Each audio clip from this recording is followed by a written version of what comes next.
Olá, boa noite. Como vai? Vai bem? Está no ar pela TV Pantanal, canal 22, emissora do Grupo Gazeta de Comunicação.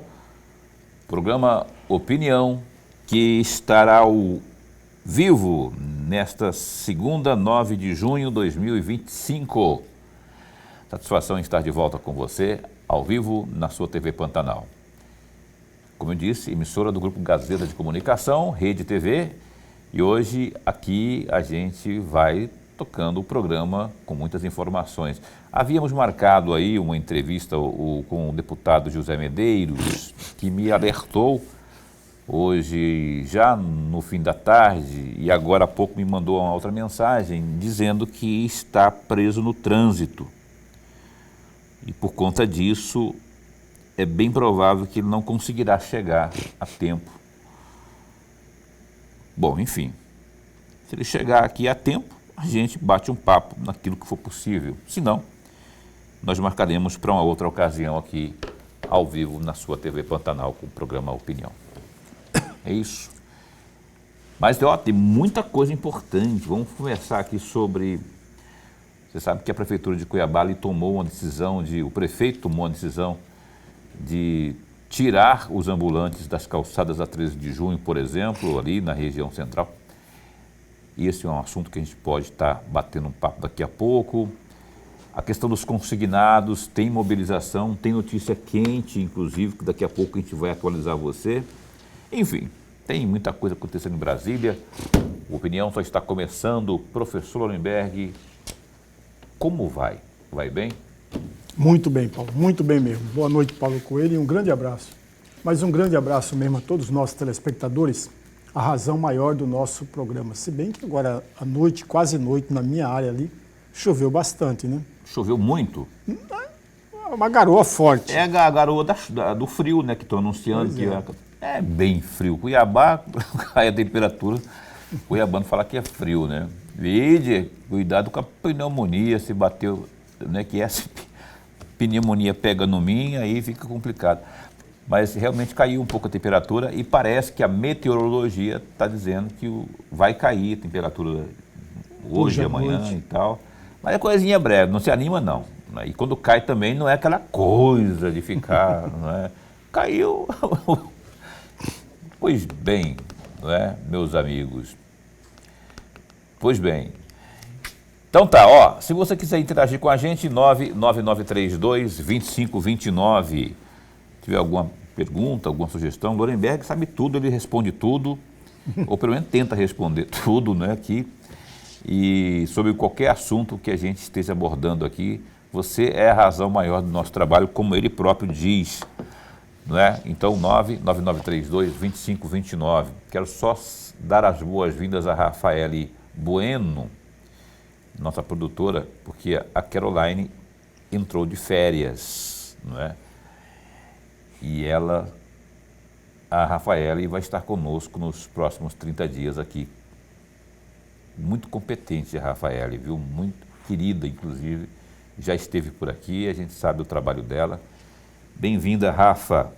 Obrigado por estar conosco também, viu? Eu vou chamar aqui... Tem uma questão aqui ligada à cidade de Cuiabá, não é? Você sabe que houve a decisão do prefeito Abílio Brunini de retirar os ambulantes das calçadas. Muita gente reclamava, porque aquilo acabava interrompendo ou atrapalhando o ir e vir das pessoas, especialmente daqueles que vão ali a compras, e muitas vezes tinham que usar a questão da faixa da rua, e aí causava perigo, né? E aí a questão era onde colocar, para onde remanejar esses ambulantes. Parece que uma solução foi tomada. Os ambulantes que ocupavam as calçadas da 13 de junho, na área central de Cuiabá, estão satisfeitos com o novo ponto comercial que foi liberado pela prefeitura. O local fica na Travessa Desembargador que passa em frente ao Ganha-Tempo. Então tem um material aí que quem fez esse material, quem que foi? A Rafaela? Não, foi o Rafael. O repórter Rafael Ávila, lá da TV Vila Real, fez esse material que a gente acompanha agora. Pois é, nós viemos aqui acompanhar toda essa movimentação dos ambulantes no seu primeiro dia, nesse novo ambiente na região central. O Marco Xavier, nosso cinegrafista, vai mostrar para vocês como eles estão dominando esse espaço, ainda muito, estão se adaptando, muitos estão se adaptando, muitos chegando agora. Esse trecho que fica bem aqui na travessa Desembargador Lobo, eles estão ainda tomando conta desse espaço, mas o que a gente percebe agora nas primeiras horas da manhã é uma grande movimentação, um grande fluxo de pessoas. A gente vê que é um local onde passam várias pessoas e eles estão alocados aqui nesse trecho da Desembargador Lobo, da travessa Desembargador Lobo, com um outro pedaço mais à frente que fica na frente do Ganha-Tempo ali na Praça Ipiranga. Lembrando que esse espaço todo é um espaço provisório, um espaço acordado entre o poder público e também os representantes do sindicato, porque eles pleiteavam alguns locais específicos e este é um deles.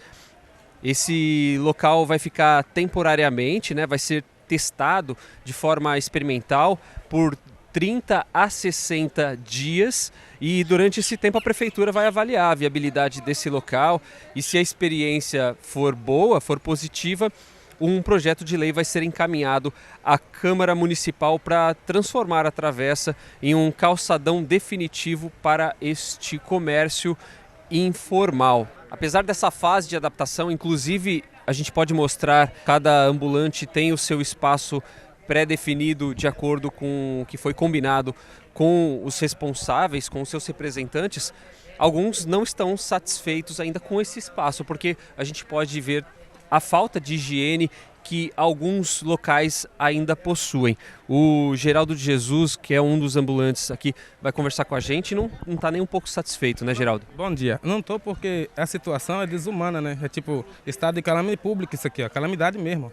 Aí tem esse aqui, não é só esse, como vocês podem ver, tem ali no canto, ó, e os números ficaram bem em cima. O problema é só isso aqui, é só questão de rever a situação dos números e botar a pessoa num lugar apropriado, adequado. Teve um princípio de discussão justamente porque os ambulantes eles precisam ficar da calçada para lá, eles não podem ficar em um trecho da rua, principalmente nesse pedaço, porque existe um imóvel, é o único imóvel da travessa que precisa ter acesso a uma garagem.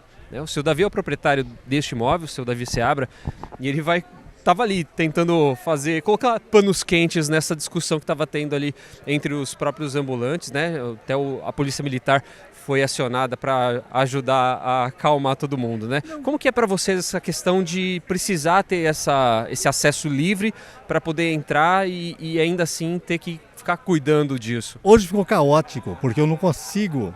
Cada vez que eu venho entrar aqui, que o prefeito mandou deixar uma faixa que obedecesse, mas eles não conseguem. Cada vez que eu chego aqui já está todo fechado, eu gasto aí um tempão para pedir, para que tire carrinho, desobstrua a minha passagem. E está ficando impossível.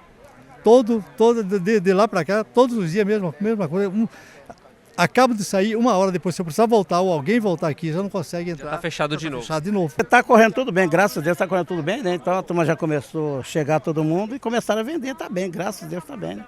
O senhor está achando que a movimentação está boa aqui no local? Sim, hoje começou, sábado foi muito mais gente, né? Hoje já está menos, mas é cedo, né? Ainda está cedo e vai melhorar. É um ambiente então propício para vocês? Sim, porque antes aqui do que lá na hora do Porto, então no Beco do Candeeiro, aqui é 100% melhor, né? E a gente estava conversando ali com alguns ambulantes, de fato reclamando do mau cheiro. Existem alguns locais, alguns pontos aqui que de fato se tornaram um banheiro público, né? Vocês já estão correndo atrás da prefeitura para tomar providências, para instalar, quem sabe, até uns banheiros químicos aqui nesse local? Sim, a gente já teve várias conversas com o prefeito, com o vereador, né? Mas isso aí um pouco a pessoa está equivocando com esse negócio. Porque quem que vai brigar que não tem nada fechado de noite, os caras vêm mesmo fazer necessidade. Então ninguém tem culpa disso aí. A pessoa tem que falar o negócio certo, né? Porque graças a Deus, deixou esse local aqui no centro para trabalhar. Agora o cara, todas as coisas que quer reclamar, tem de ver o que está acontecendo. Aí tudo isso vai ser resolvido. Vocês podem acompanhar que esse trecho, na frente do Ganha-Tempo, na frente da Praça do Ipiranga, é um trecho mais tranquilo dos ambulantes. Mas a gente vai continuar acompanhando toda essa situação ao longo de toda essa semana. Tá, olha só, essa travessa ali, realmente ela não tem muito, ou não tinha, né, muito tráfego de carros e motos, assim, não é? Ela fazia a ligação da 13 com a Rubens de Mendonça, a prainha propriamente. Faz, inclusive, né? Agora, cedida aos ambulantes, servirá de local para que esses possam comercializar seus produtos. Ainda se trata de um local muito movimentado, Dorenberg. Por quê? Porque ali tem a Praça Ipiranga, que é de fato uma das mais movimentadas ainda, não é? E por conta desse, que fica coladinha a rua, a travessa fica coladinha na Praça Ipiranga, ou seja, tem muita gente ali, tem trânsito, tem fluxo de pessoas, não é? E então uma solução dentro daquilo que era possível parece que foi tomada, né? Não vejo, tanto que tem depoimento de pessoas, dos próprios ambulantes aí, a grande parte aprovando essa mudança. Paulo, você tem razão. Amigo telespectador, eu conheço bem, todos nós conhecemos bem aquela área ali. Aliás, houve um momento, eu não sei se tiraram agora muito recente, houve um momento de estarem ali estacionados táxis. Uhum. Teve ali muito frequente. Eu conheci ali 3 ou 4 motoristas de táxi que tinham táxi ali, né? E aquilo era bom para eles, porque era um lugar muito movimentado, até por conta do próprio Ganha-Tempo e a própria Praça Ipiranga. Então é bom para o conjunto dos ambulantes. Só que tem uma pergunta, não ficou claro na matéria, até porque não era o objetivo da matéria fazer isso, a quantidade de ambulantes que pleiteavam um melhor espaço, tendo em vista que eles saíram daqueles locais aonde eles estavam. Que cá para nós, amigos, essa é uma discussão muito antiga em Cuiabá, em especial. Toda a administração pública municipal, toda ela passa, vez ou outra, por essa dificuldade. Primeiro, existe um número muito grande de pessoas que não têm trabalho, não têm emprego, vêm para o trabalho formal. E nesse trabalho formal está exatamente venda dos seus produtos. E eles se localizam nas calçadas onde está exatamente o dono da loja. Não, é informal. Aí é informal. Quando ele vai para a rua vender o seu produto, é informal. Porque ele não tem carteira assinada, nem nada. Não, nada. Então eles colocam-se em um lugar que traz prejuízos ao dono das lojas. E esse embate entre o empresário e o vendedor ambulante sempre existiu em Cuiabá, amigos. Não há nenhuma novidade neste particular. Embora em muitos momentos, tanto o prefeito Emanuel Pinheiro, o ex-prefeito Emanuel Pinheiro, quanto o prefeito Mauro Mendes, quando estava na prefeitura, o prefeito Galindo e o prefeito Wilson Santos enfrentaram os mesmos problemas, talvez até maiores do que agora. Por que talvez até maiores? Porque aos poucos foram acomodando em determinados espaços. Ali naquela rua, que me fugiu o nome agora, atrás da igreja Matriz, teve uma época que eles alugaram umas casas ali e colocaram o comércio dentro daquelas casas. Eu achei aquilo ali até muito melhor do que nas calçadas. Não, eles chegavam a usar aquela rua que passa do lado da igreja e o Palácio da Instrução, aquela rua que corta, passa do lado da igreja com o Palácio da Instrução, que vai sair lá na Joaquim Mostinho. Não, aquilo ali é uma feira que tem constantemente. De artesanato, vem de pastel, vem tudo lá. Não é dos ambulantes. Os ambulantes ficavam naquela rua que passa atrás da Matriz, em casas, em casarões ali, depois do hotel. Sim. Depois do hotel. Tem um grande hotel ali, depois do hotel tem uns casarões ali. eles ficavam ali, eu ainda não sei se ainda se mantém naquele local uma parte desses ambulantes. Portanto, amigos, é uma situação já vivida por todos nós já há algum tempo. Agora, é preciso registrar um outro detalhe aí, que houve diálogo entre a prefeitura e os vendedores ambulantes. Isso, na minha concepção, é um ganho simplesmente extraordinário. É que houve consenso, né? Com o diálogo você tem a possibilidade muito grande de chegar a um consenso. E eu vi que as discussões foram feitas ao longo do tempo, não foi na coisa do dia para a noite ali. Chegaram, conversaram, saíram mutuamente procurando uma possibilidade de local que fosse evidentemente viável, né? Não adianta colocar os caras lá num barracão, ficando fora de... Quem que vai estar na 13 de junho, por exemplo, subir uma escada para ir num barracão lá não sei aonde? Não, geralmente funciona, ou vinha funcionando, para eles, os haitianos, venezuelanos, principalmente esse pessoal que vem de fora, não é? E aqui também o pessoal que tinha suas banquinhas ali, porque eles aproveitavam o fluxo da 13 de junho. O cara já vai na 13 de junho para ir lá naquelas lojas já renomadas que tem ali, o cara já está passando por ali mesmo, que é um corredor bem movimentado, e ele vai lá ver o cara vendendo meia, vendendo cueca, vendendo, enfim, diadema, aquelas coisas que põe na cabeça. E aí ele já, poxa, aí a lábia do vendedor, tá aqui, ó, 5 por 10, não sei o quê. E aí já começa a vender, já vende, né? E já, por conta disso que para eles era um viável, o fluxo ali era viável. Que nem eu falei, na minha opinião, lá ao lado da Praça Ipiranga, tem fluxo também, não sei se é da mesma forma, mesma proporção que o da 13 de junho, mas também tem muita gente ali, especialmente aqueles que rumam para Várzea Grande, que ali param no ponto de ônibus para esperar o ônibus, né, lá para Várzea Grande, ali, que é o ponto mais adequado para ir para Várzea Grande. Então, o que eu fico apenas preocupado, e peço aí, tomara que a prefeitura tome a providência, de banheiros, locais para que haja suficientes, né? Porque eu sei que ali na Praça Ipiranga tem um banheiro, não sei se está funcionando ou não está, já tem um banheiro ali, que foi, não sei se foi o Manuel, acho que foi o Manuel na primeira gestão dele que fez aquele banheiro ali, banheiro mesmo, o feminino e o masculino.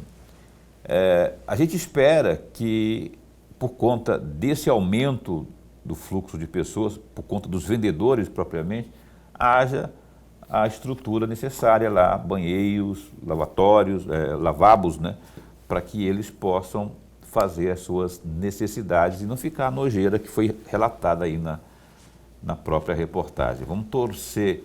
Eu já comemoro por conta de que essa visibilidade, essa limpeza não é palavra porque eles não são lixo, né? Mas esse clean que deu ali, essa visão da calçada e principalmente o ir e o vir, as pessoas poderem andar sem ter que se desviar e passar no meio da pista, isso já é um grande ganho e tomara que isso seja mantido, né? Que eles não voltem aos poucos. Para isso tem que ter fiscalização também, né? Bora torcer para que haja. Mas como foi, como disse Lorenberg, consensual, houve uma conversa e tudo, parece que vai dar certo lá. E vamos torcer para o povo ir lá comprar dos ambulantes que estão por lá, né? Porque esses precisam também sustentar suas respectivas famílias. Pois bem, eu vou ao intervalo comercial, o primeiro desta noite. Só para explicar a você, teríamos hoje aqui entrevista com o deputado federal José Medeiros, que nos avisou hoje, no fim da tarde, que devido a um problema lá de trânsito congestionado, ele não poderia chegar aqui a tempo. Eu deixei aqui a ressalva, falei, se você conseguir chegar até 8 horas, a gente bate um papo rapidinho por lá e tal. Aí ele ficou de ver isso, se de acordo com o trânsito, se for desenrolado, chegará aqui. Senão a gente marca uma outra ocasião com o Medeiros aqui. Opinião dá um tempo e volta já já.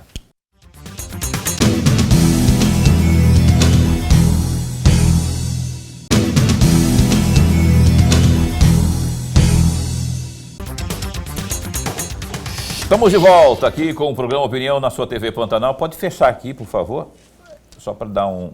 Senão eu estou ficar maluco aqui. Parece que tem uma radiola na minha cabeça aqui. O Opinião está de volta na sua TV Pantanal. Estão perguntando para mim o que é radiola. Radiola, sabe o que é radiola, Limberto? Eu sei, toca disco. Ah, bom. Fala que radiola hoje, o pessoal não...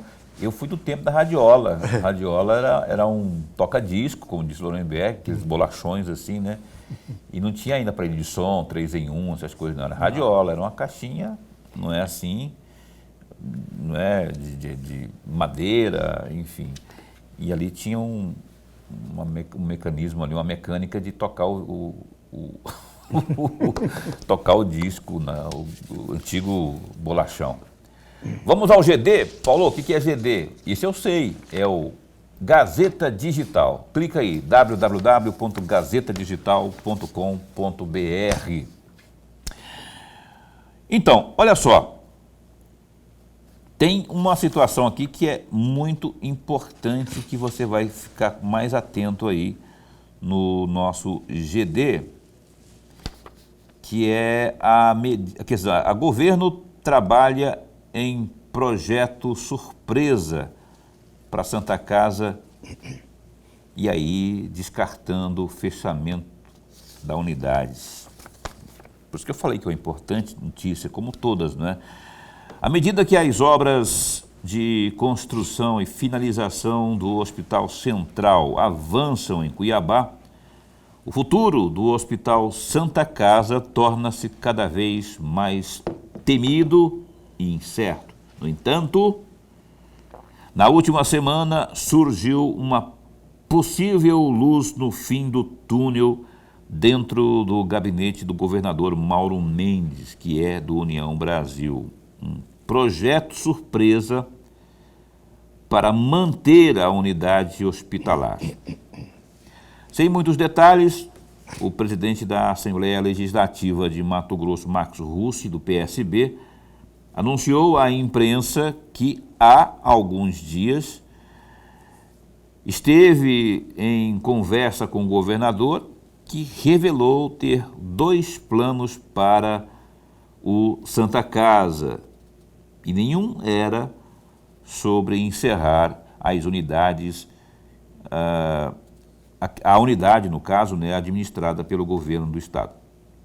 Aliás, administrada desde 2019.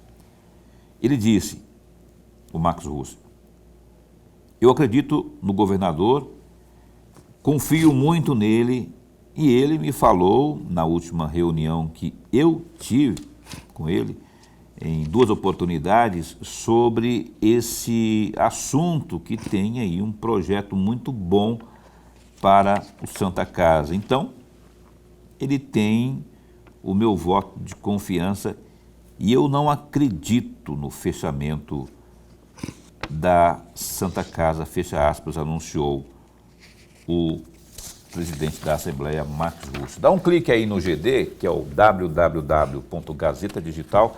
Tem também uma outra notícia aqui, ó, por exemplo, por falar em Mauro Mendes, o governador, que é o presidente do União Brasil aqui no estado, respondeu, o deputado estadual Júlio Campos, do União Brasil também, diante da afirmação de que a sigla passa por um período difícil em razão da futura falta de nomes para a formação de chapas para as eleições de 2026. O chefe do executivo alegou que o problema não é exclusivo do partido, mas de toda a classe política. Em entrevista ao GD, Mauro disse que há algum tempo a sociedade vem perdendo interesse em entrar para a política por conta da desvantagem intrínseca em relação a quem está fora deste meio. Mauro acredita que a desigualdade de condições entre um novato e alguém com cargo é discrepante. Na avaliação dele, em tese, políticos com mandato possuem mais facilidade em alcançar a reeleição por conta das verbas partidárias, os fundos eleitorais e também a capacidade de captar doações com base em sua posição. Clica aí, ó. Tem mais detalhes dessa notícia aqui também aí, ó, o Mauro Mendes dando pitaco, dizendo a opinião dele sobre essa questão aí de ausência de nomes para a disputa do pleito de 2024. Dona Embeck, eu vou explorar você, o bom sentido da palavra, quanto a esses dois assuntos aqui. O mais alvissareiro para mim foi o primeiro, que se tiver fundo de verdade isso que disse aqui o Max Russo, e eu acredito que tenha, né, e torço para que tenha, que é o da Santa Casa. Mas eu quero começar de trás para frente. Essa do Mauro Mendes aí, não deixa de ser verdade, né? Porque quem está querendo entrar na política, ele vai enfrentar aquilo que já está na política não tem, que é aquela imensa dificuldade de se projetar, se vai ganhar ou não, são outros 500. Eu queria que você comentasse aí essa questão de ausência de nomes aí, se você concorda com esse posicionamento do governador. Paulo e amigo telespectador, vamos começar pelo começo, que é de fato com as declarações ou a declaração do deputado estadual Júlio Campos. Na verdade, que ele está provocando, porque sempre nós vamos ter, amigo, sempre, sobretudo no momento em que nós estamos, que num ano que é anterior às eleições de 2026 e é mais pitoresco ainda. É um ano que antecede a chamada janela partidária. A janela partidária, para o amigo telespectador que não é familiarizado com o jogo político, é no mês de março, onde o político com cargo, e nesse caso não é o vereador não, é o deputado estadual, o deputado federal, é que pode migrar de partido sem prejuízos no seu mandato, sem o prejuízo no seu cargo. Por que isso, amigo? Porque para a proporcional, o mandato não pertence ao eleito, mas pertence ao partido. Caso ele venha a sair, migrado do partido dele para outro, ele corre o risco de perder a cadeira. Com a janela partidária, não. Isso é livre nesse período. Ok, amigos? Então, o deputado estadual Júlio Campos está batendo nessa tecla para observar como que vai ficar o próprio União Brasil, que agora tem uma federação. Não é apenas União Brasil, é União Brasil e o PP. Se não me falha a memória, são 6 cadeiras que os dois partidos têm na Assembleia Legislativa. 2 do PP, 2 do PP e 4 do União Brasil. São 6 cadeiras. Ok, amigos? Ora, é exatamente o momento em que essas pessoas que ocupam essas 6 cadeiras vão ter dificuldade de mantê-las. Eu volto a insistir numa frase que eu já disse em outras oportunidades, que dificilmente os 6 deputados estaduais que tem na Assembleia Legislativa vão manter as 6 cadeiras, porque a federação não elegerá 6 cadeiras na Assembleia Legislativa, mesmo tendo mais 6 cadeiras a mais. Agora vai pular se for aprovado, vai pular de 24 para 30. Mesmo assim, União Brasil e o PP não manterá as 6 cadeiras na Assembleia Legislativa. Daí a briga do Júlio Campos, amigos. Aí entra a resposta do governador Mauro Mendes. Por que a resposta do governador Mauro Mendes? Porque ele é o presidente regional do partido, amigos. Envolve diretamente com o jogo político aí. É diferente, por exemplo, nas eleições de 2024 que nós tínhamos, que as eleições eram municipais. E aí envolve diretamente o presidente municipal do partido, o diretório municipal do partido. Agora não, são eleições gerais e envolve diretamente o diretório regional do qual o governador Mauro Mendes é presidente. Em parte ele tem razão. Onde ele não tem razão na minha concepção. Falta nomes. Não falta. não faltará nomes. Por uma razão muito simples, amigos. Imaginemos, hipoteticamente, que são 30 cadeiras na Assembleia Legislativa a partir de 2027. Cada partido tem 30 mais 1, ou seja, 100% mais 1. No caso do PP e do União Brasil, que são um partido só, a federação terá 31 pessoas disputando as 30 cadeiras na Assembleia Legislativa. Entenderam, amigos? Fácil compor isso. O problema maior não está na composição, está na briga entre o PP e União Brasil, porque essa briga vai ser muito difícil. Por isso que está certo o deputado estadual Júlio Campos, quando provoca essa discussão interna. Aliás, o União Brasil e o PP, sobretudo União Brasil, já fizeram uma reunião agora. Recentemente, o governador Mauro Mendes, como presidente do partido, fez uma rápida reunião e que, de acordo com a imprensa, essa reunião não trouxe ainda o resultado definitivo. Mas a briga está exatamente aí, amigos. E essa briga vai se tornar cada vez mais forte internamente. Porque em todo lugar o União Brasil tem interesses. Tanto para compor a chapa para a Câmara, para a Assembleia Legislativa, quanto para compor a chapa para a Câmara Federal, que agora tem mais 2 vagas, se caso isso for aprovado, e tem a disputa para o Senado, que são 2 cadeiras, que até hoje não se tem ainda, por parte dos defensores do União Brasil, dos líderes do União Brasil, quem será de fato o nome que virá para a disputa ao Senado nas 2 vagas. O União Brasil vai oferecer os 2 candidatos? Se oferecer os 2 candidatos, o que é que sobra para os partidos que vão compor a chapa? O que sobrará? Só suplentes? É uma pergunta a ser respondida pelo próprio União Brasil.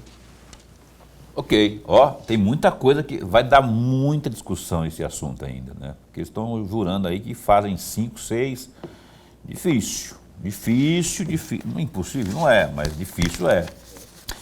Eu vou, a gente tem que comentar do Santa Casa, que se for verdade essa posição do Marcos Russi, o presidente da Assembleia, de que o governador disse a ele que tem 2 planos e dentre os 2 planos não está fechar, aí glória a Deus, porque eu já falei isso aqui, mantenho, eu endosso aquela corrente das pessoas que querem manter aberta a Santa Casa. Será uma maravilha. Eu compartilho com você em gênero, número e grau com a questão da Santa Casa.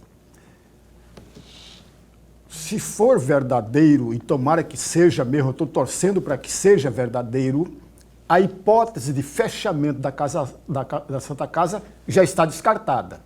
Já é um grande ganho, amigos. Um grande ganho. Dizem que tem, de acordo com a imprensa, de acordo com a matéria que o Paulo leu agora, tem 2 projetos que um dos 2 será o da manutenção da Santa Casa. Tomara que isso seja verdade, até porque, eu volto aqui a insistir, não é para manter o prédio apenas, é para manter os procedimentos pediátricos que existem na Santa Casa, que nenhuma outra casa de saúde no estado de Mato Grosso pratica. Eu torço para que se transforme lá em Hospital da Criança, Hospital Estadual da Criança, HEC, né?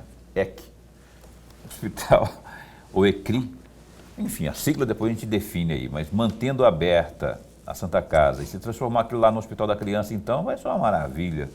Tomara, eu boto fé aí no glorioso Mauro Mendes Ferreira, nosso governador, que deve ser um dos nomes aí que o Lorenberg falou do União Brasil para o Senado, pelo que nós estamos vendo aí. O outro não sei quem que é, se vão lançar um outro, porque o PP, obviamente, né? E, enfim, isso é discussão política para a gente ter um programa inteiro para falar sobre isso. Eu vou ali no break comercial, a gente vai ali e a gente volta já já com mais notícias para você ao vivo aqui no nosso programa Opinião. Instante só.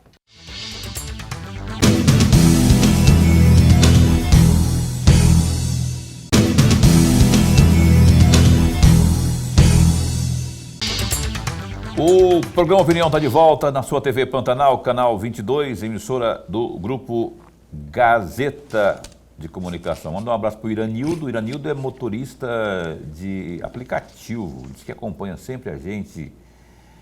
A Gláucia também. O Iranildo, ele mora lá no Jardim Leblon. A Gláucia Vieira, que encontrei com ela também, foi no domingo, na feira, e ela também acompanha o programa na feira do CPA, né? E acompanha o programa Opinião sempre também. Pediu mandar um abraço para ela, para o marido dela, que é o Moacir, e o filho dela, que eu não lembro se é Felipe ou se é alguma coisa assim. Perdão, Felipe, seu filho desse casal maravilhoso aí, obrigado pelo prestígio ao programa Opinião. Sempre, não é isso? Vou explicar de novo que a gente teria aqui hoje o Zé Medeiros, deputado federal, que por motivo aí de, segundo ele, né, engarrafamento no trânsito, ele não está, né, em Cuiabá, estava vindo para Cuiabá, mas estava engarrafado, estava com problema de locomoção, por isso ele não veio. É isso, olha só, tem uma notícia aqui que é o seguinte: a Associação Mato Grossense dos Municípios, a AMM, debate a PEC da sustentabilidade fiscal. A proposta de emenda à Constituição Federal dá um prazo de 25 anos para os municípios brasileiros endividados quitarem suas dívidas. E quem traz as informações aqui para a gente é o meu querido amigo Antônio Carlos Silva, lá da TV Vila Real. Na tela, por favor. Pablo é prefeito de primeiro mandato em Rio Branco. A cidade está endividada há 29 anos. Hoje temos lá uma média assim até alta, né? E agora estamos fazendo a correção, pedindo para ver certinho, fazendo os cálculos para poder fazer a renegociação dessa dívida para poder acertar, né? Deixa eu falar alto de quanto? Hoje estamos em torno de 1,5 milhão por aí, já desde 96 para cá. 121 das 142 prefeituras matogrossenses estão endividadas com precatórios e previdência com o INSS. Com o nome no CADIM, Cadastro de Inadimplentes, o município fica proibido de receber dinheiro do governo federal, como de emendas parlamentares. Este ano nós não tivemos nenhum município que ficou impedido, isso porque muitos deles acabaram judicializando ações, tendo o problema principalmente com a dívida da Previdência, mas que conseguiram em esfera judicial assegurar o recebimento das emendas. As emendas de saúde, independente da adimplência, elas são de pagamento obrigatório, tanto aquelas que são destinadas pelos parlamentares do Estado, quanto também pela bancada federal. Agora, a PEC 66, ela é a PEC da sustentabilidade fiscal dos municípios.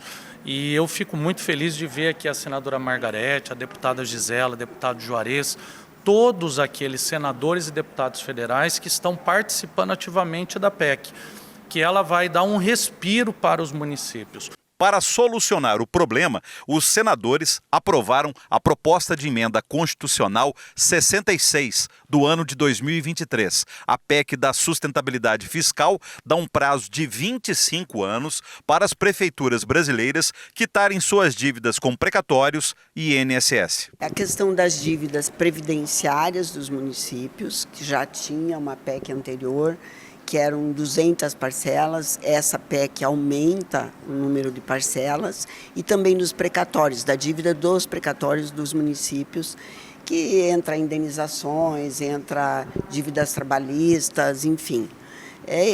Em resumo, é isso.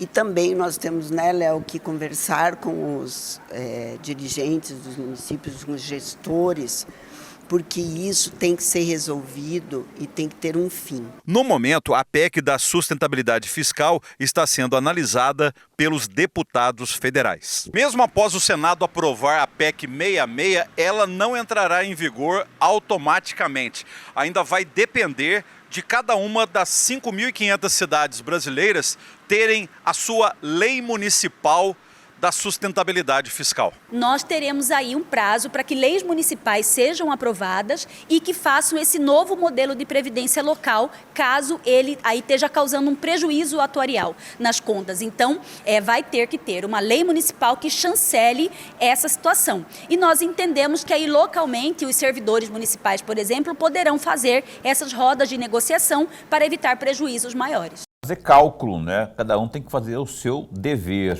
Cada município, a gente inclusive já vai abrir aqui o diálogo tentar pelo menos abrir o diálogo com a Prefeitura de Cuiabá, de Várzea Grande, não é? Para sabermos como isso se dará, porque haverá que se abrir rodada de conversas para ouvir todo mundo, né? E depois elaborar um plano, um projeto e esse ser enviado para a Câmara Municipal, para as respectivas câmaras municipais, e que se possa fazer o uso disso. Agora, 25 anos, Lorenberg, é tempo, hein? Quer dizer, assim, é tudo que os prefeitos precisam hoje para sair desse argumento aí de que está tudo endividado, que não consegue investir, porque se isso realmente sair do papel, entrar na prática realmente, já vai ser um grande up, né? Um grande chamado pulo do gato para os prefeitos. Paulo e amigo telespectador, vamos pegar um trecho da fala do jornalista Antônio Carlos, que ele foi muito preciso. Nós somos hoje 142 municípios no estado de Mato Grosso. Temos 142 municípios, dos quais 121 municípios... Ou 126, 121. 121 municípios estão endividados, amigos. Ok? 121 municípios endividados. Agora tem uma PEC, que se essa PEC for aprovada, mas precisa de uma espécie de regulamentação municipal. Aprovada já foi. Precisa de uma regulamentação municipal. Essa regulamentação municipal pode demorar um certo tempo. Mas a minha preocupação não é essa. A minha preocupação é outra muito diferente. Qual é? Grande parte dos municípios mato-grossenses, grande parte dos pequenos municípios mato-grossenses, não tem a menor condição de continuar como município. Por quê? Como assim? Eles não têm renda suficiente para mantê-los. Eles precisam do repasse do governo federal e do governo estadual. Mas sempre foi assim, Lorenberg? Não, nós temos municípios que não dependem tão somente disso. Nós temos um município. Lucas do Rio Verde não depende disso praticamente. Sorriso não depende disso. Por isso que eu estou falando, os pequenos municípios não têm como manter-se sozinho com as suas próprias pernas. Isso significa dizer, amigos, que muito difícil, mesmo com essa PEC, esses municípios superarão as suas dificuldades. Essa é tão claro, mas tão óbvio, amigos, porque vai bater na outra tecla, naquela tecla que nós já falamos das diferenças e das desigualdades, melhor dizendo, desigualdades regionais no estado de Mato Grosso. É preciso também, juntamente com isso, combater as desigualdades, sem a qual não terá como que todos os 121 municípios superem as suas próprias dificuldades. Por isso que um diálogo, uma conversa, o debate tem que ser muito com profundidade. Caso contrário, amigos, não resolverá o problema. Olha tão só, simples isso. Simples, você forçou a amizade agora. Mas olha só, por que eles não investiram todas as atenções na reformulação do Pacto Federativo? Talvez fosse porque a repartição do bererê que é o problema, não é? A grande fatia, enorme fatia, esmagadora fatia de tudo que se arrecada nesse país fica com quem?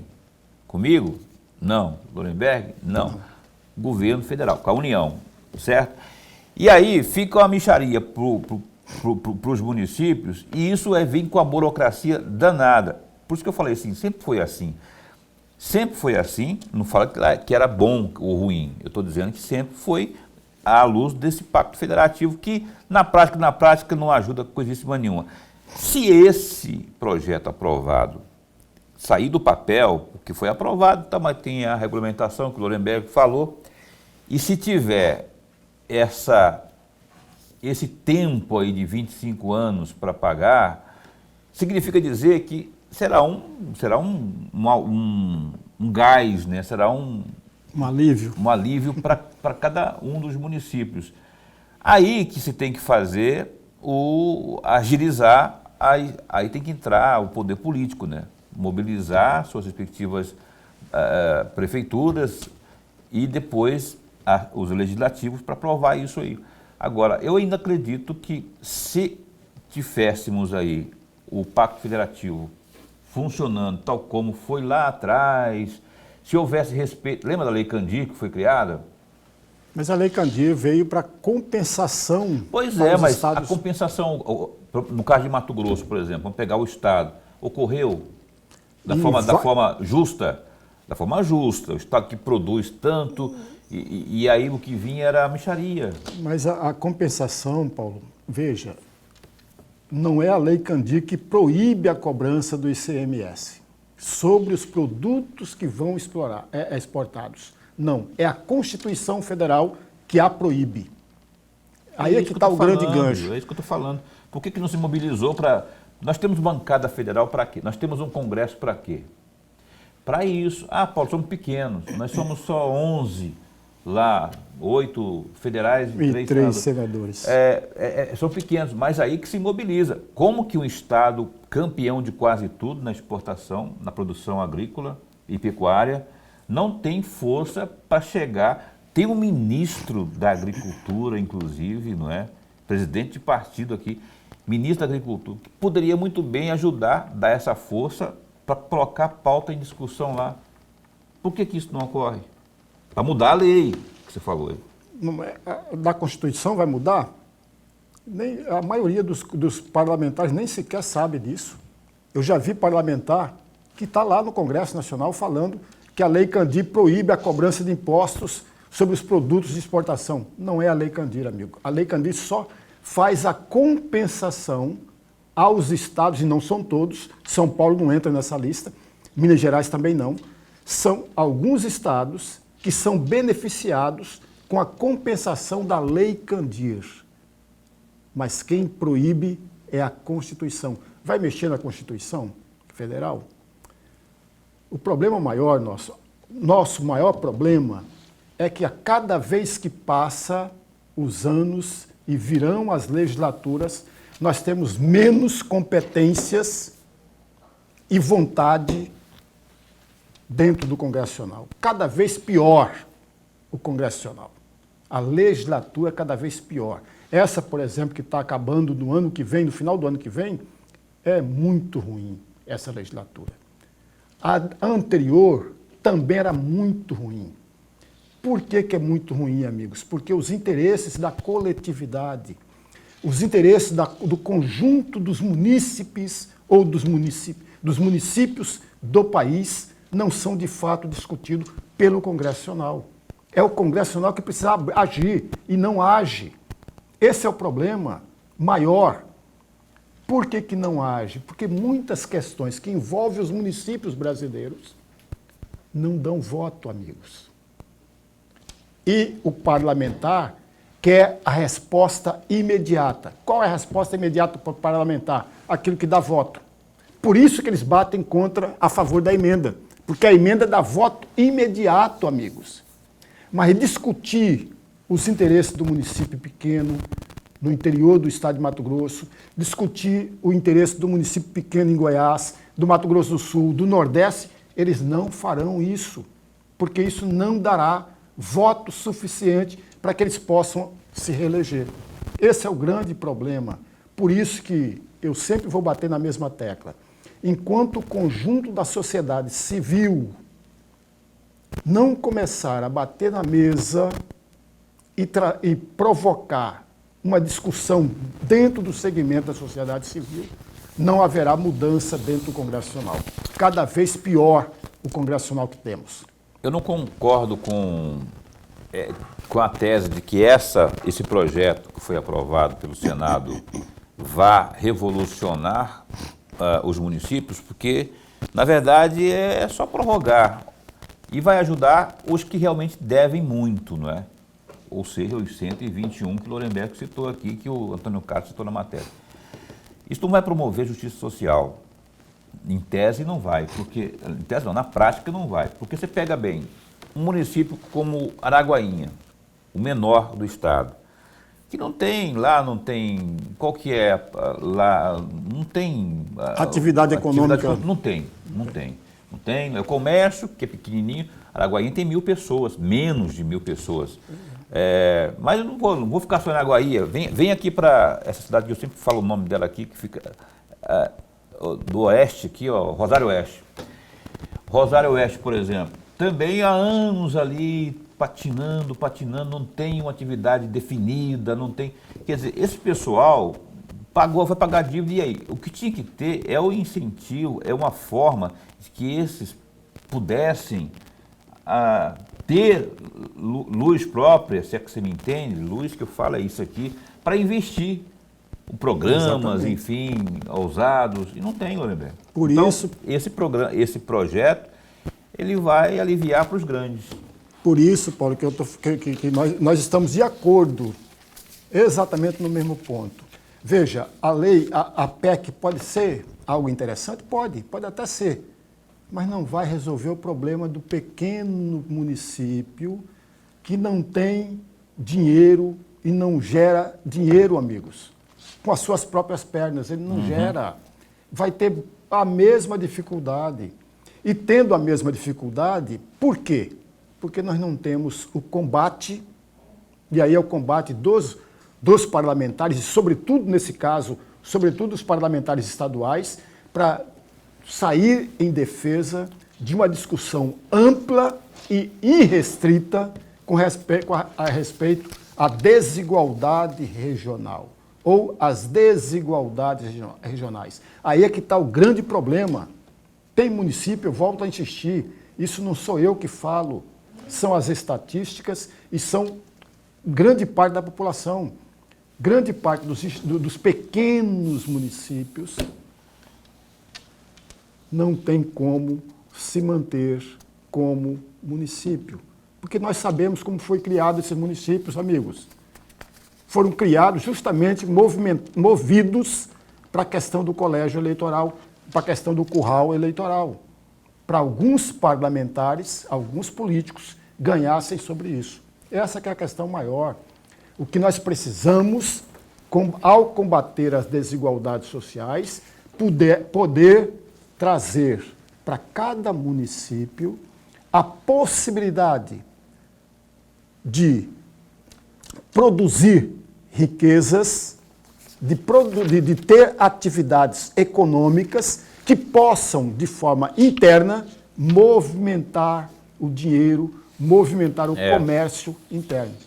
E olha que eu não falei, nós não falamos que em 2030 está chegando aí, acho que é 2029, 2030, a reforma tributária que já foi aprovada, que terá vigor a partir de 2030. Se hoje já existe uma escuridão para esses pequenos, né? Os pequenos municípios. A gente insiste sempre nos pequenos municípios. 2030, então, meu caro, pela lógica que foi, bem que não tem lógica nenhuma nisso, né? Na minha opinião, pelo texto que foi aprovado, tanto que o próprio governo tenha falado isso aí, mas agora tem que falar e agir mesmo, para se preparar, que vem aí uma punhalada a partir de 2030 com a reforma tributária que foi aprovada. Eu vou encerrar aqui o programa, só vou ler aqui um lead de uma matéria que está no GD, que é uma mais recente, foi colocada hoje à noite. Não sei se você tem aí, Boca. Em meio à polêmica envolvendo fraude em empréstimos consignados e o consequente superendividamento de servidores públicos, a discussão sobre a revisão geral anual, a RGA, congelado, volta a ganhar fôlego na Assembleia Legislativa. Após anos de tramitação, muito lenta, diga-se de passagem, uma proposta de emenda à Constituição, uma PEC, que trata da recomposição das perdas salariais, é impulsionada pela pressão, né? Pela pressão de parlamentares e sindicatos diante aí do colapso financeiro vivido por parte do funcionalismo estadual. Dá um clique aí no GD, tem mais informações sobre esta questão aqui, sobre essa PEC para pagar RGA congelado dos servidores. A opinião vai ficando por aqui. Lorenberg, até amanhã. Até amanhã. A gente volta amanhã às 7h30 da noite. A gente pediu entrevista aí com o pessoal da prefeitura, ou com a educação, ou com a parte de obras da prefeitura, não é? A gente está aguardando a resposta. Amanhã estaremos aqui às 7h30 da noite. Até lá, se cuida, fica bem, fica com Deus também.